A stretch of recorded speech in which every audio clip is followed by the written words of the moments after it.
Good morning, everybody. Good afternoon, people in Europe and Asia. Good morning, United States.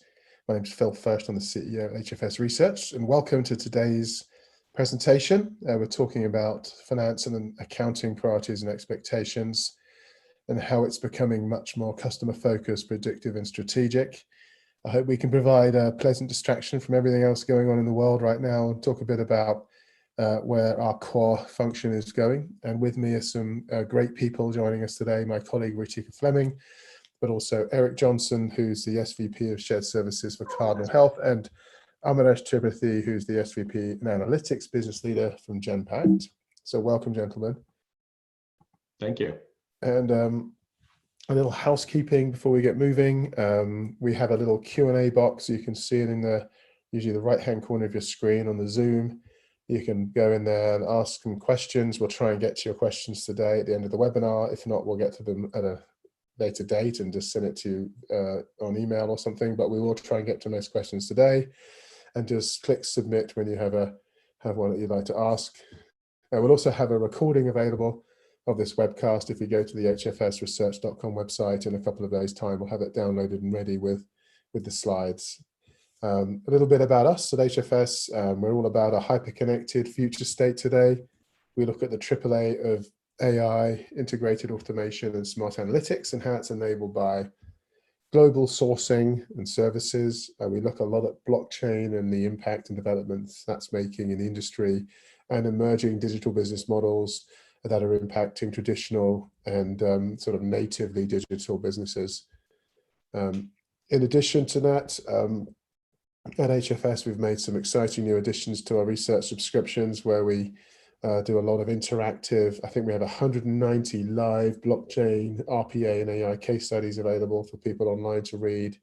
We do a lot of competitive intelligence reports and a lot of industry primers, where we get deep into trends across core industries and how that applies to you and your business. So let's get to the meat of today's conversation.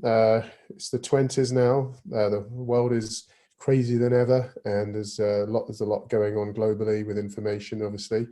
But is it time for a reboot? How do we look at the finance function and how that's evolving in today's environment? I'll start with a piece of data from our annual study we do with KPMG on the state of operations. And in this, we asked 355 operations leaders across the global 2000 what their major burning issues are today, what's facing their company. And the number one ranked issue you can see right here is this shift towards more digital, online, virtual experiences, and getting away from a lot of face-to-face engagements. And that's no more true than what's happening in the world today, where many of us are actually being forced to work remotely. But it's also making us remember that we have to operate as virtual organizations as well. So this pressure to combat disruptive digital competitors, hyper-personalized more than ever before for our customers, is really driving the goals of business operations. We talk a lot about the one office, and we're talking about that a bit today, where when we look at customer impact and customer experience, you can't really judge customer experience if you don't take into account employee experience. And you can see here on the left the traditional way of looking at driving an outcome-driven front office, using your mobile social interaction, your digital tools, your touchless interaction, and your customer-driven processes, etc. But to do that, you have to leverage really three facets to be effective. One is automation, one is human augmentation, and one is insights. So when we look at automation, we look at the underbelly of the industry and the organizations.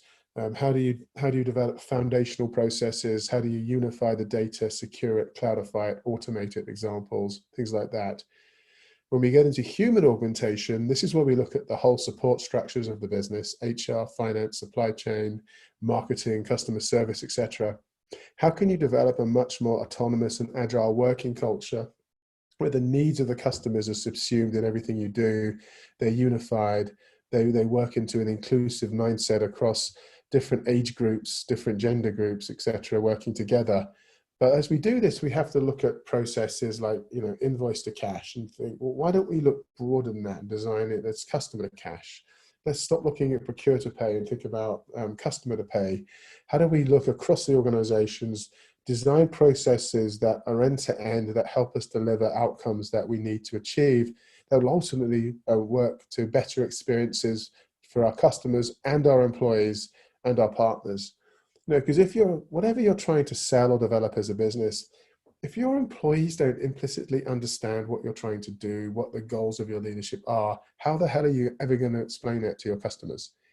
Finally, we look at predictive digital insights, where we need to be smarter than our competitors, where we need to not just know good access to data points, from things that have happened historically, but how do we start thinking ahead? How do we start to maybe predict what our customers are going to do before they even know it themselves?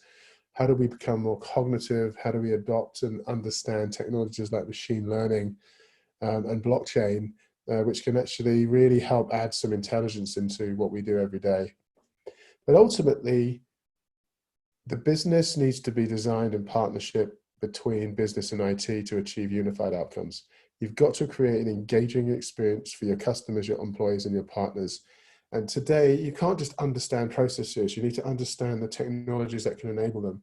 And at the same time, if you're a technology expert, you need to understand how your technologies are really working in tandem with your business partners to really support and help them and augment their performances with what they're doing. And we look at finance, for example, and we spoke with a lot of F&A executives around their business imperatives. And the number one imperative here for finance, it's about scale and growth. Everyone you talk to now, it's about how do we scale our business up and down and right ways exactly, and how do we improve data quality and integrations. Finance should be the arbiter of data within the enterprise. It should be the function that really drives a lot of the thinking around what data do we need, how do we access it, how do we enable the data we have that gives us better intel to grow the business, to scale the business, to understand the business better. We talk a lot about the hyperconnected enterprise, and when we look over the last 30 years, you can see different business models that have enabled us to do things faster, a bit cheaper, more globally. We can move data around the company better than we used to be able to. In 2010, when we got past a lot of the original days of outsourcing, for example, basic digital came into play, which was all about how do we respond to our customers' needs quickly? How do we get online, respond to the online needs of customers? Until we get to today's age, where we call it the digital one office age, where it is about being anticipatory. It's about knowing what is happening before other people know what is happening. It's getting ahead of issues. It's getting ahead of change. It's really understanding what the intentions and views of your partners, your employees, and your customers are. Because then we get to what's happening now and beyond. We look at much more autonomous, hyper-connected supply chains. Enterprises working much more autonomously and interchangeably with each other. We're looking at really intelligent digital workers that can start to replace the functions of a lot of human roles, right? How do those become adopted effectively to augment human behavior within companies? How do we explore and understand and embrace the impact of quantum computing, which could really change the scalability of how we grow businesses globally, right? But the core issue here is we've pretty much been doing things the same way, just a little faster, a little cheaper. But to get over this hump into where we're going in the hyperconnected world, it requires a lot of redesign and rethink of our processes and the way we do things. So most companies have run out of wiggle room. They're at that point where it's all about transforming and changing and doing things differently. And that'll be a lot of the core topics that will dominate today's conversation. Now I'd like to then hand off to Erika, who's going to talk a little bit about some of the data issues that she's seeing plaguing enterprises. Thank you, Phil. So, hi everyone. The chart we're looking at is from a study we did asking both business and IT leaders to basically guesstimate how much structured versus unstructured data they had in their organizations. And you can see that most believe that at least 50 to 90% of their data resides in unstructured formats today. When you think about the implications of that, we're acknowledging that today, in the best possible scenario, we're working without half of the knowledge and insight we need. This goes back to what Phil mentioned about, we've been doing things basically the same way in the last, few decades, just making things cheaper and faster. It's no different when it comes to data, right? Like as an industry, come a long journey in realizing that data is the backbone of the business, and our research actually shows that the ability of a company to harness data and analytics is actually starting to correlate with its overall financial performance. But this is no longer about just getting your arms around structured data, which is still a challenge, but also increasingly unstructured data that we don't have the best possible answers to just yet. Thinking about finance being an arbiter of data, everything does flow through F&A, right? It's one of the most data-rich functions today, and still we see CFOs struggling to get insights and visibility. Ultimately, thinking about even just core transactional, high-volume processes, data is at the heart of why we spend so much time manually fixing and reconciling things because of our challenges. So if you go to the next page, Phil, our vision for the future of finance is really about dealing with the ton of data that we have, as well as the ton of quality of data that we have. And, they are both challenges. If you move to the next page, ultimately, when we deal with these challenges of the volume as well as quality of data, we eventually want to get to invisible finance, which is about transactional processes that, using technologies like analytics, automation, and AI, actually run like water because they're automated to such a large extent. Concepts like continuous or near zero cycles are actually within our reach with the technologies that are there or almost there today. However, this all sounds great, but in actually getting to this promised land, we're going to require a tremendous amount of coordination across our organizations. And so we came up with a wide-ranging set of new capabilities and methodologies and way of thinking that we think F&A leaders need to really think through in what it takes to get to this invisible F&A stage. So if you flip to the next slide, Phil, this is essentially our 10 critical success factors that we think will drive the hyper-connected finance function of the future and getting towards invisible finance. And yes, some of this is going to be about technological change. You see data, analytics, automation, AI being listed here. Today RPA can automate manual rules-based tasks. Machine learning can start to handle pattern-based exceptions.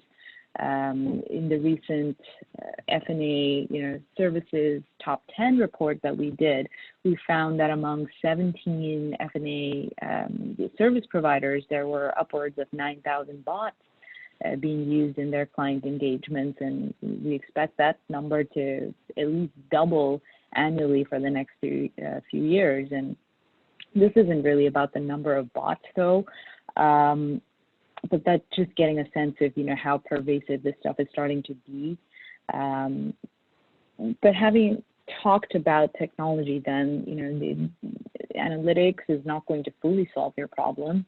Neither is automation, right? Because we're still using these kinds of tech advancements to fix broken processes, in a lot of cases also extending legacy techs instead of fundamentally transforming our processes. And so we need to address what we're starting to call this, accumulation of process debt. Thinking about how this patchwork set of technologies is not exactly very change resistant. And so really then a lot of this is going to be about organizational redesign, breaking down the barriers. Phil spoke about the one office, catering to the customer, and it could be an internal customer for F&A, looking at, invoice to cash, doing cash apps, or even the impact on the end customer experience and how that ultimately pulls through to what F&A is doing. To do that, we need procure to pay to, for example, expand into source to pay, look at, upstream sort of supply chain, downstream, sort of upstream, into the CRM space, looking at customer to cash and lead to order, downstream into after sales services, and ultimately, not have finance be relegated to being a back office function. We also see the need for change management approaches that are, agile, measurable, looking at the right governance models, so that the focus is really on changing an internal culture to be able to support all of the other technological advancements and changes that are yet to come. Last thing I want to comment on this list here of the top 10 is the people function, right? We need creative and specialized finance talent along two lines to be able to achieve invisible F&A, and that's looking at experts who can look at high-end F&A activities such as risk, treasury, that kind of strategic analysis and decision making, as well as creative thinkers who can reach across an ecosystem, really work with different business partners to start to redefine the kind of coordination and collaboration across departments and get new value for F&A. So with that, I actually wanted to do a poll question. So if you could move to the next page, let's prep up for our audience here what you see as the key expectations for finance from your business leaders in the next 2 years. We showed some research about what some folks in the market are seeing as their biggest priorities, but what do you expect finance to do better in the next couple of years? So our options here are enhancing user experience overall for employees, suppliers, customers. B, being able to generate actionable insights for the wider business and have finance be more strategic in that way. C is improving cost and productivity. D is improving cash flow management. E is improving risk and controllership. And lastly, driving transformation across the wider business. So we're going to give you about 30 seconds to respond to this poll, which should be popping up on your Zoom console here. We should have the results from that within a minute.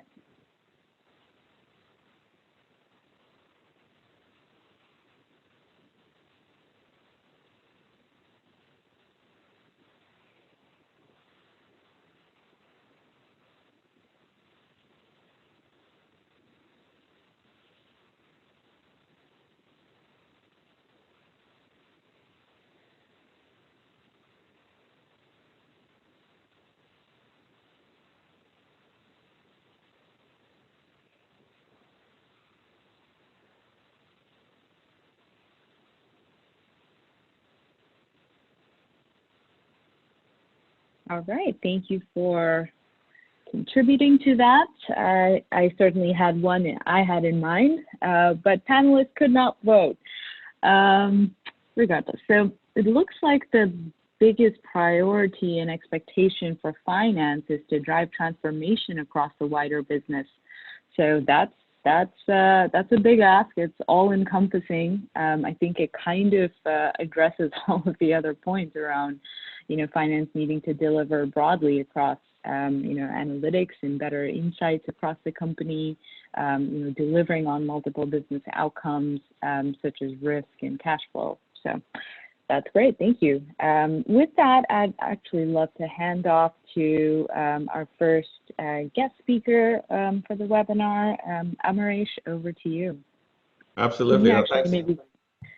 Could you comment on maybe our poll results to start with and tell us a little bit about how you're seeing this market? No, actually, it's very consistent with, as we have our own set of 300 or so clients and so many conversations going on. And actually the evolution of the finance groups is actually very in conjunction with what the results were. I mean, and we basically see it in like 4 different kind of themes that are coming out of a lot of our discussions. And then basically the top of the port results was kind of F&A leading the transformation or digital transformation agenda. And that's really interesting, is like we normally hear a lot about being the digital CFO, I mean, and finance showing the way of driving digital transformation. So that has been kind of a big theme here. And I know Eric is going to speak a lot about that. So I'll kind of save the thunder for him in terms of how they have been thinking about that. But some of the other themes that have just come out, which is all, again, the same in the poll questions that came up. One is just finance as a connector, right?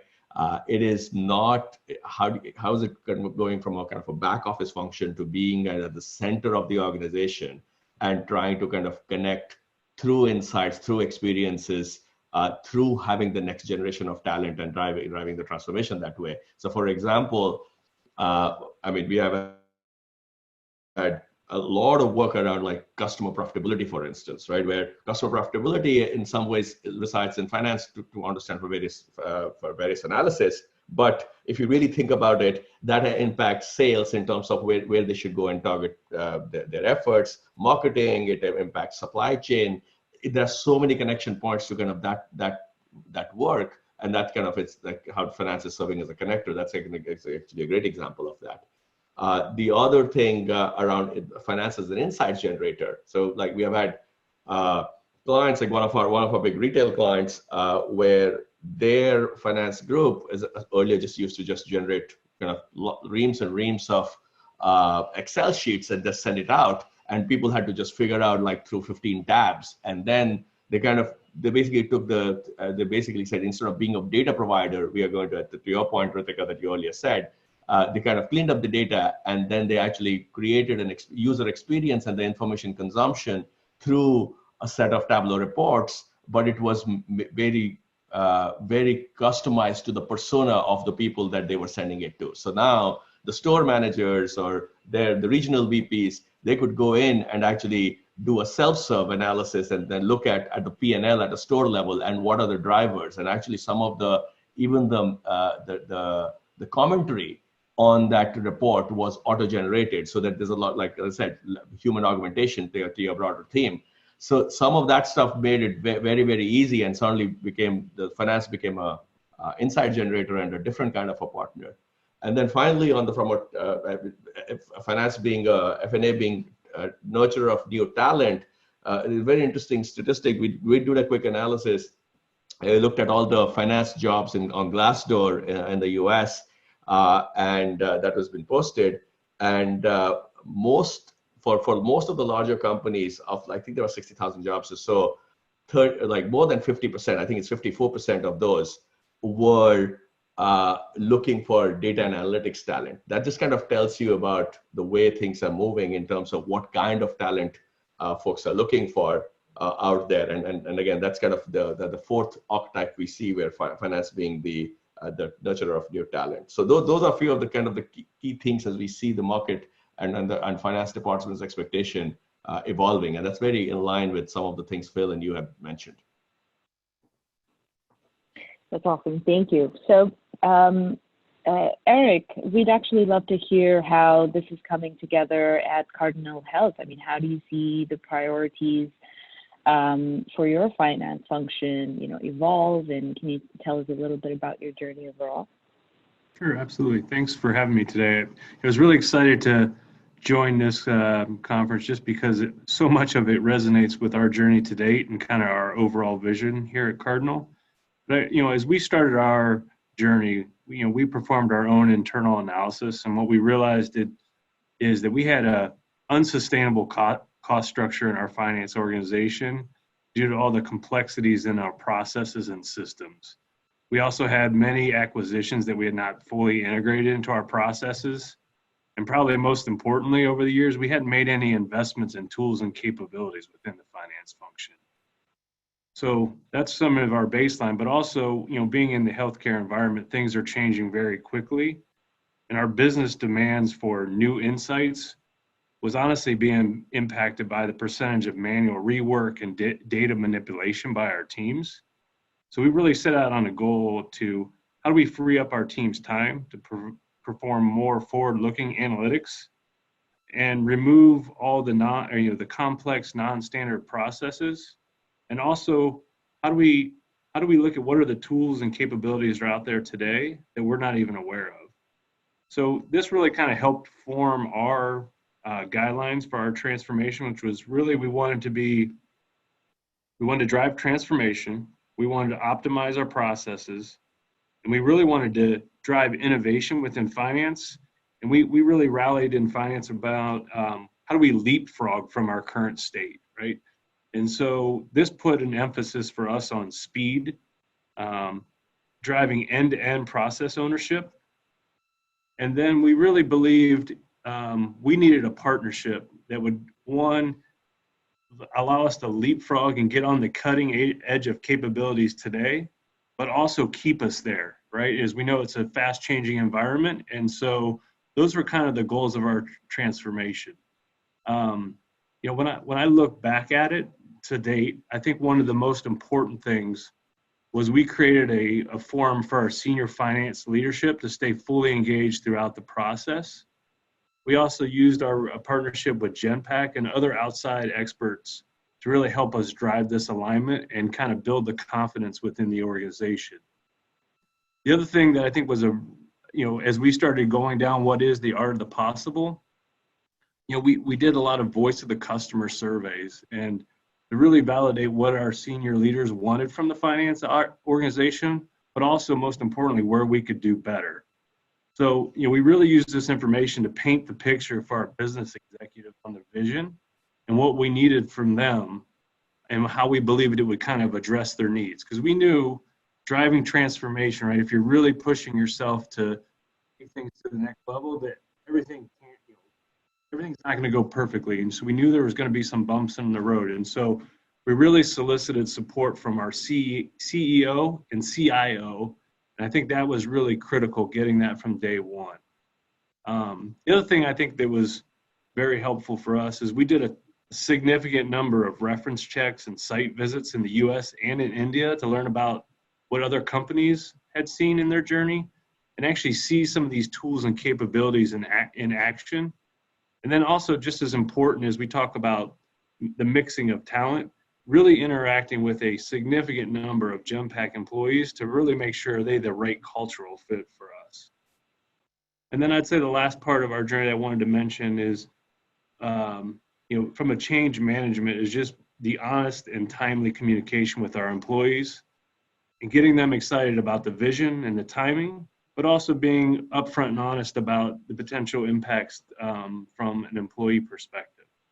So, we knew throughout the journey we wouldn't have we wouldn't have the answers to all the employees' questions, but providing a forum to ask the questions and hear from the leadership was really appreciated by our employees.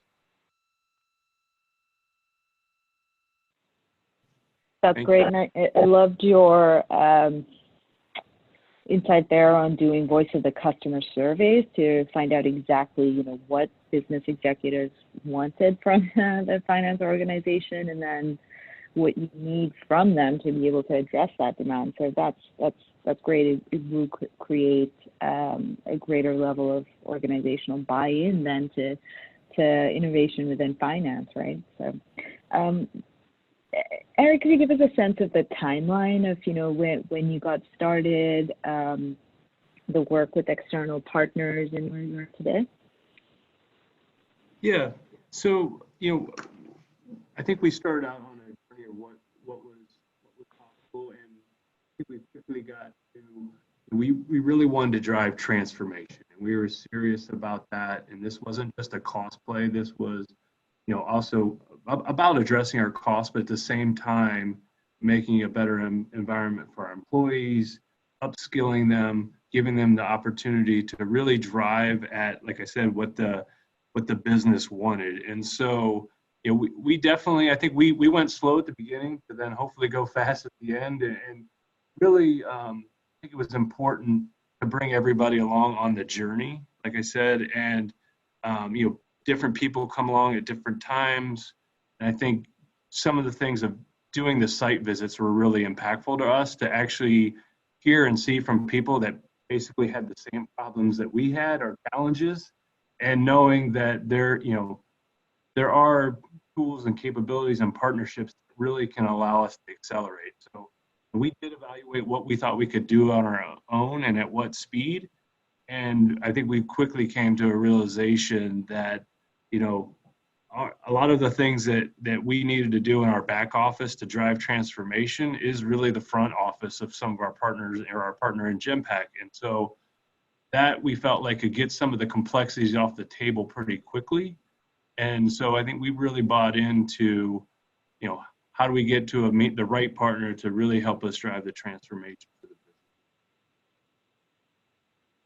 That's great, thank you. So switching to Maurice for a second. So Eric talked about, relying on partners like Genpact for some of the, technology and skill sets around automation, analytics.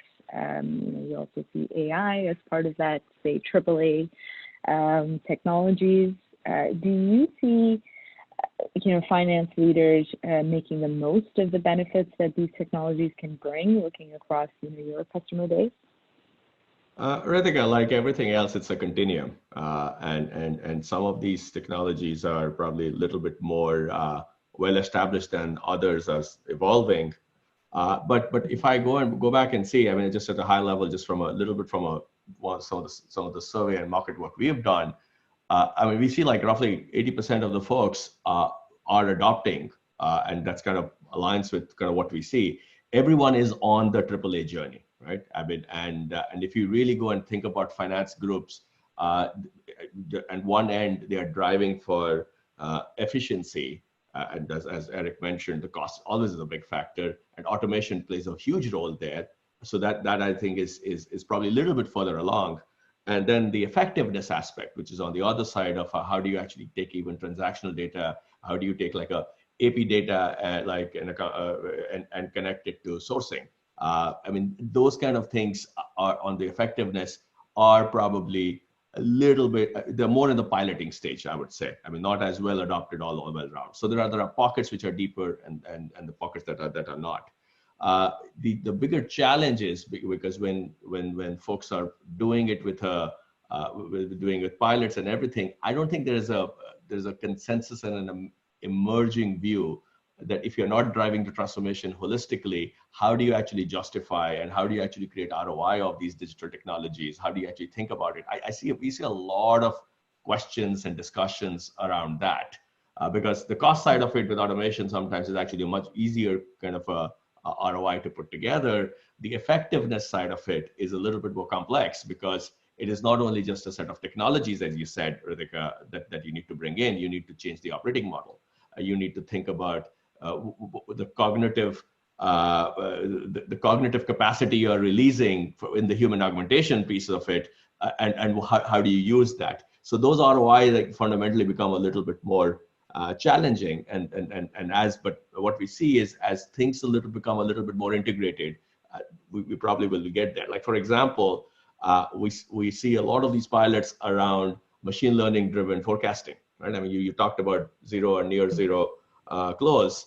We see that coming, but we don't see that coming in a holistic way, right? Bringing in the operating model technology, but we see a ton of pilots running in that space. Or another example would be we see different groups coming together. Eric can also speak to that. For instance, you go and have the inside group, and I'll use the customer profitability again. You use customer profitability, but should pricing be part of the finance group also? Because that's kind of the action that you will drive, one of the key actions you will drive from customer profitability. So we see some of these things happening sometimes at a org level, sometimes at a tech level, but net, I would say there's a lot of room to grow, and it's very exciting time. That's why to be in this space. Absolutely. I loved your point about driving a more holistic operating model, and that's where you're going to start to see the ROI that we're already expecting. I couldn't agree more.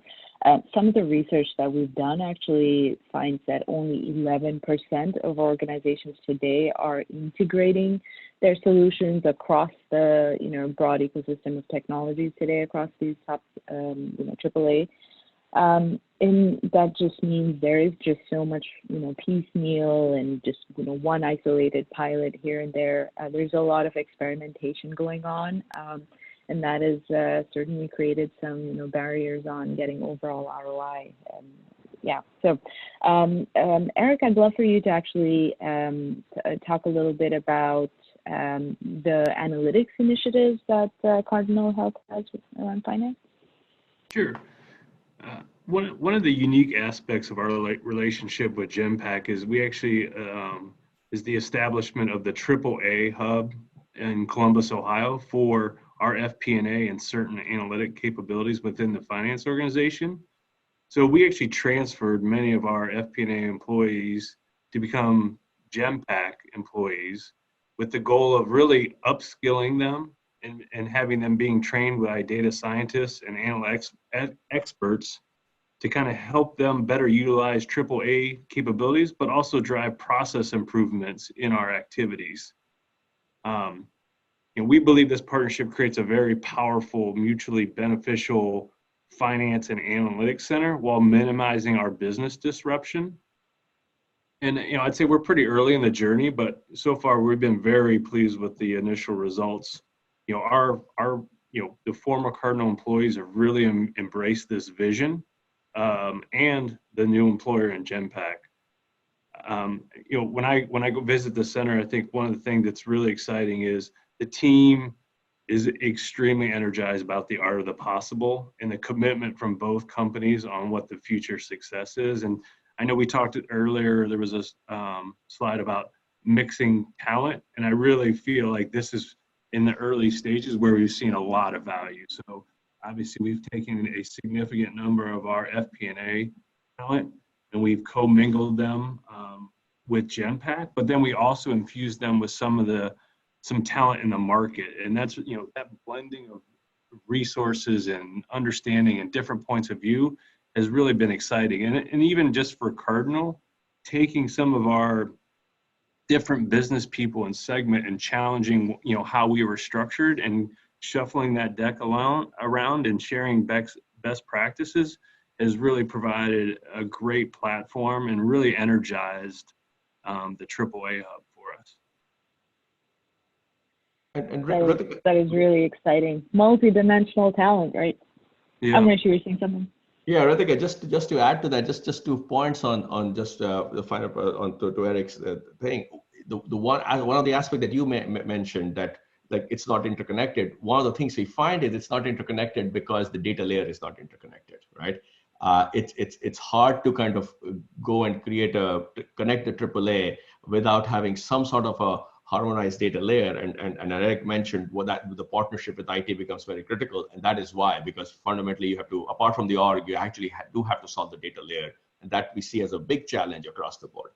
And we just haven't thought of it like that. And just and the second point is, and I think, Eric, you can probably add to that. It's about the unique model of your finance professionals, the FP&A professionals, as well as your advanced analytics team, kind of working together. And we do see that as the future of FP&A, where the relationship, the strong relationship with the business of the FP&A teams, the communication, the trust that they have, is augmented by an advanced analytics team that actually not only can take care of the can kind of drive value from how do you reduce speed to insights, right? How do you kind of do the data cleansing, organization, structure, reporting? They can do that, but also the predictive analytics work in terms of, okay, here's the kind of right pricing for this right customer at the right time. Those kind of things they can go and add, and that marriage is literally kind of which will propel the AAA in a very different way. And I don't know if Eric, you want to kind of add a little bit more to that thing, because I find that is a very unique approach that you guys took, and which is very differentiated and probably the way of the future.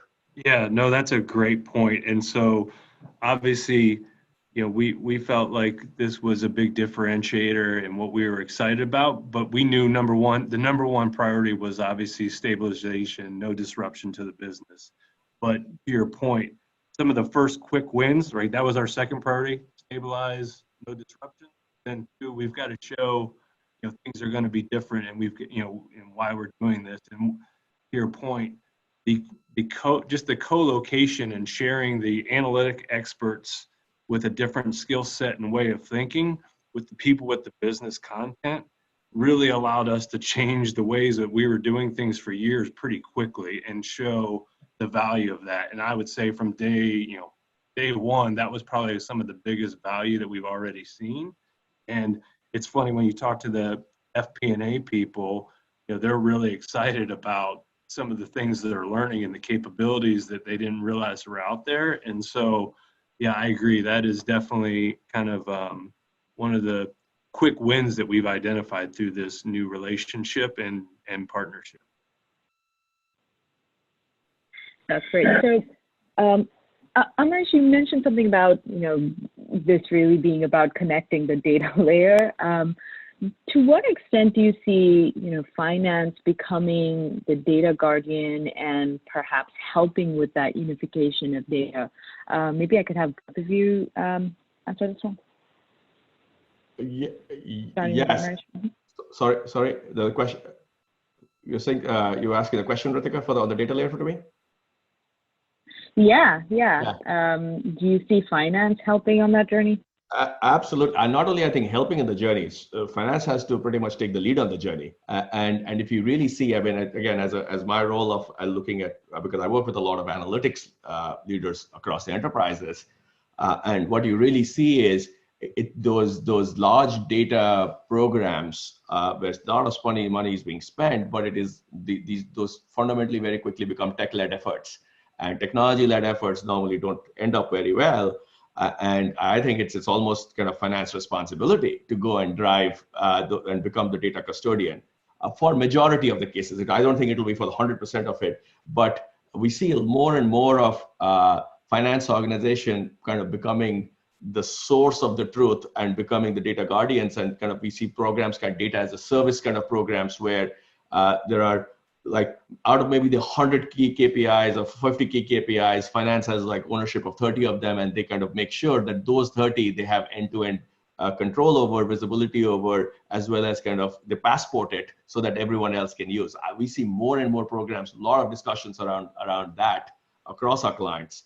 The second piece of it is actually the reason why some of that thing is not happening as fast as it should is actually because of some of the talent gap. So I think there's a great example. I saw one of our large conglomerates, the industrial conglomerate clients, where the chief data officer actually became their new FP&A lead. And actually that kind of says about the science about the times to come, where you're going to see like strong data leadership in the finance organization or technical data leadership in the finance organization. And that will probably pave the way of doing the finance being the data custodian. I actually don't see any other option but for that to happen, because it's very natural for that to happen.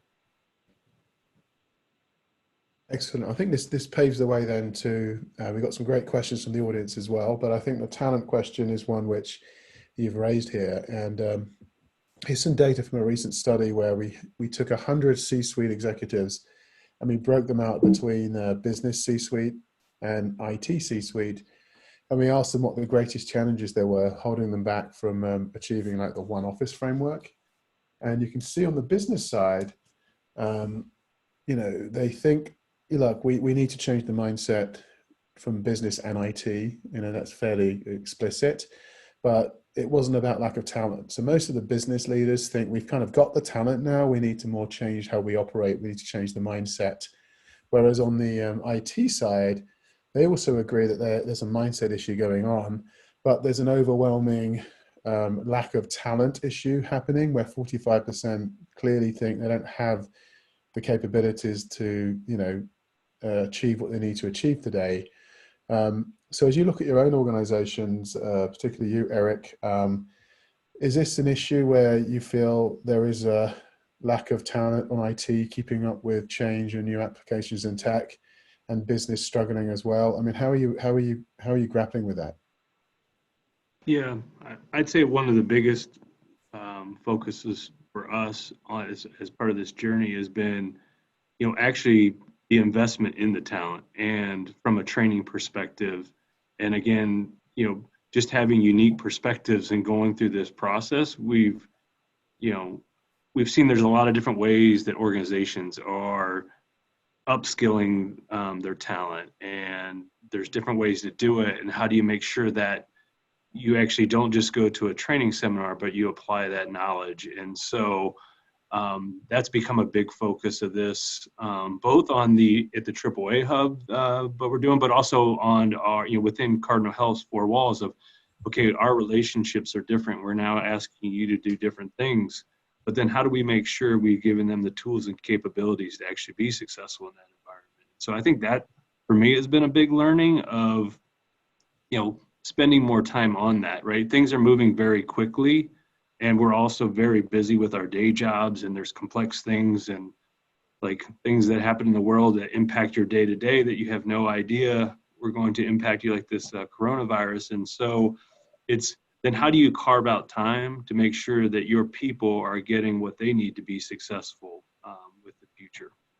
Yep, and I think that really moves on to a question from the audience around finance managers and how to deal with unexpected external factors like the virus affecting markets and liquidity now. So what should finance leaders be doing in this type of environment to help organizations mitigate and bounce back? Are there any best practices, any learnings that you're getting lately that you might want to share with everyone?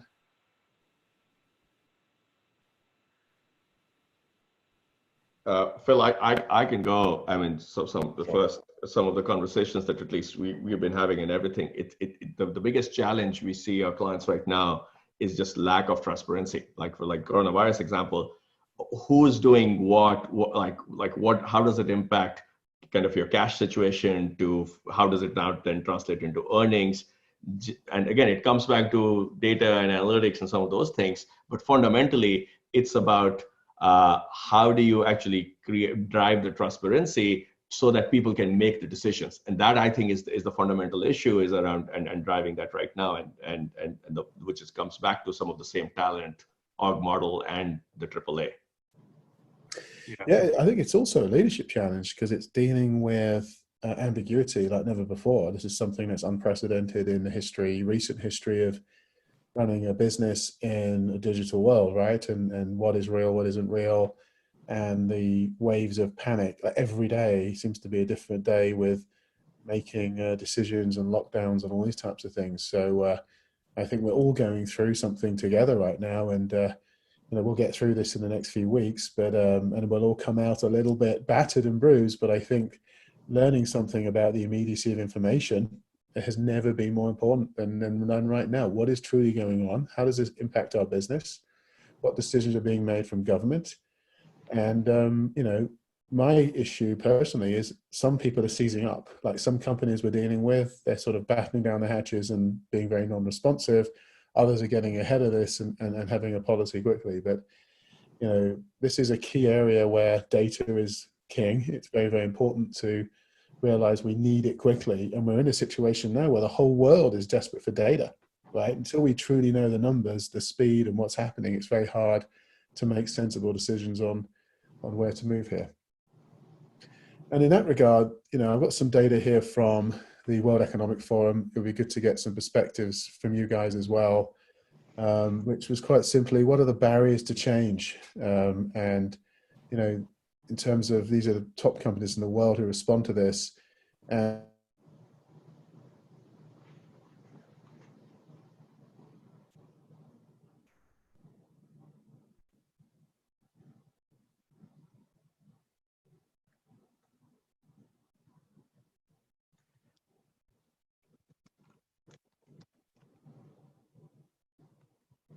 How prevalent is that as an issue in this industry? And maybe now more than ever, it's becoming important to communicate, and those are things that are moving here.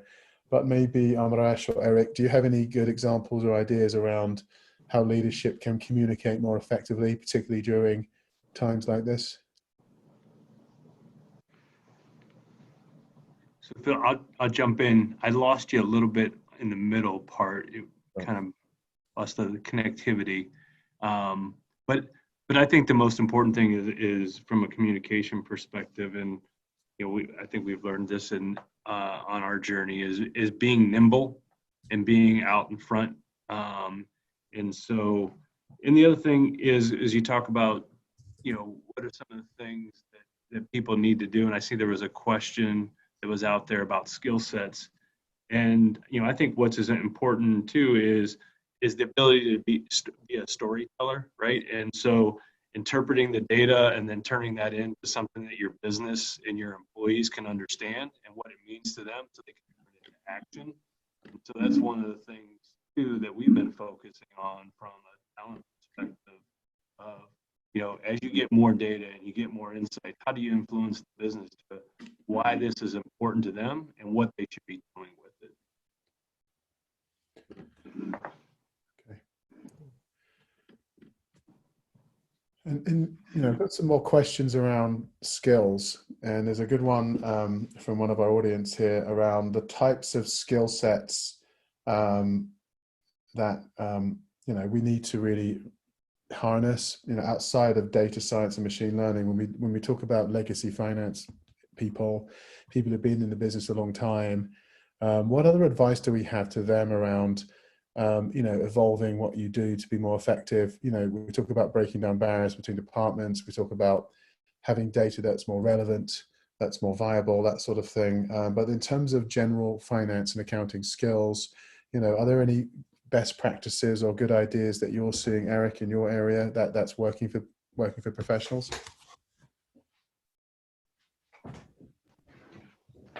Yeah, so I mentioned obviously the storytelling. I think that's big, but also we're also looking at different skill sets to bring to the table. A lot of people with process focus has been a big part of our journey. Obviously the data science piece is critical, but really on people that are curious, right? Constant learners, wanting to see what else is out there, and really it's the learning agility. I think a lot of people, everyone has a lot of smart people, and I think the people that really embrace change and are constantly looking to how you're challenging or how you do things are what we found to help practice.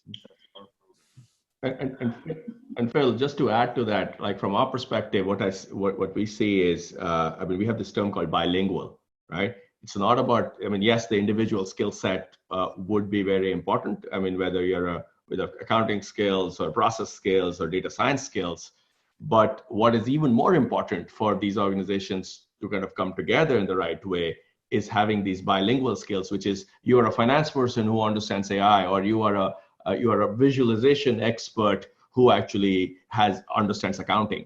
And that is the secret sauce. Every time we have seen things scale in organizations, we fundamentally go and figure out it is at the back of some of these bilinguals. And I think that is going to be the most important skill set for us as we go forward. That's very interesting. And Amaresh, you work in an industry leading, predominantly a finance services business, but your firm has been famed for launching a lot of, AI type initiatives with Cora and other things in recent years. It'd be very interesting to hear from your perspective the role of finance in the deployment of a lot of these AI rollouts and strategies across businesses. We've got some strong views at HFS that it is business which needs to drive this, supported by IT and things like developing the business case, the feasibility analysis, the cost estimation, that sort of thing. I know you've had some quite big successes in this space, but where are you seeing really strong partnerships between like finance and IT when it comes to devising an AI roadmap in today's environment? Yeah, organizations, so I would basically put like two types of kind of discussions or organizations roughly. Organizations who think of AI as technology, and then there are organizations who think about AI changing the future of work. The latter would fundamentally think of it. I mean, those are very business-led discussions because they actually think about it's not going to be completely all machine-driven. It is going to be, as I said, the future is augmented intelligence. So where how humans and machines will work together and AI will work together.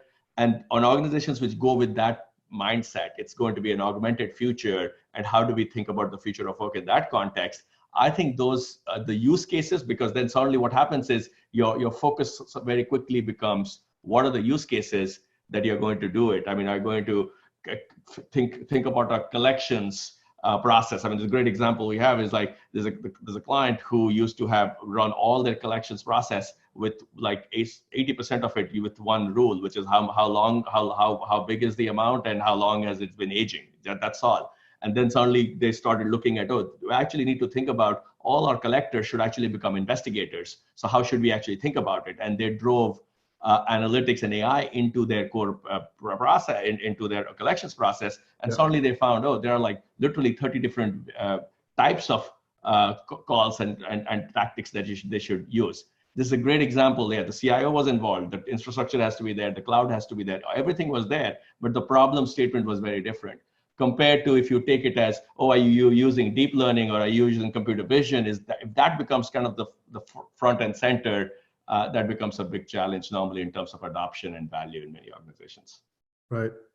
Thank you. So I think in the interest of time, I'd like everybody to contribute one takeaway learning from today's conversation that, what's the one thing that would help finance organizations the most in this quest for a kind of one office mindset? Maybe Eric, would you start us off? One learning from today that you'd take away and go back at work to maybe share with your colleagues? Sure. Put me on the spot first. I would say for me, as we were going through this process and, kind of aligning, the biggest thing for me was about the kind of the talent and mixing of talent. And so even just some Amaresh's comments today and made me reflect back on that piece of our journey so far. And so, as we continue to move forward, that's one of the things that, as we build out our team, I know we've been talking a lot about the diversity of talent and skill sets and thinking outside of the box on who you bring into the team. And so that's probably the one thing I'll take away from this. Thank you very much, Eric. Erika, you always have something good to take away. What was your number one pearl of wisdom that you're gonna think about tomorrow? Yeah, I think for me, the operating model around this was fascinating, in which Eric was talking about really putting people with different skill sets together into their FP&A hub, for example. Even when I think of service providers that deliver F&A operations work, if they're able to internally work better with their analytics practices, for example, I see providers like Genpact doing that. That's going to ultimately help deliver on better outcomes for clients, right? And that's what this is all about. So I love that multi-dimensional view of how to deliver on this operating model. Thank you very much. And last but very much not least, Amaresh Tripathi, one takeaway that you'll be walking off with that you're going to share with your colleagues? Yeah, the one around the faucet with the water, right? We should not ever lose of the sight. The end goal here, the vision is to have a very frictionless, free-flowing kind of almost like water, like flowing insights and information that drives the business in a very different ways. I think that as long as that vision is clear, everything else, we know what we are working towards. Thank you very much. Well, we'll definitely have a recording available if you go to hfsresearch.com.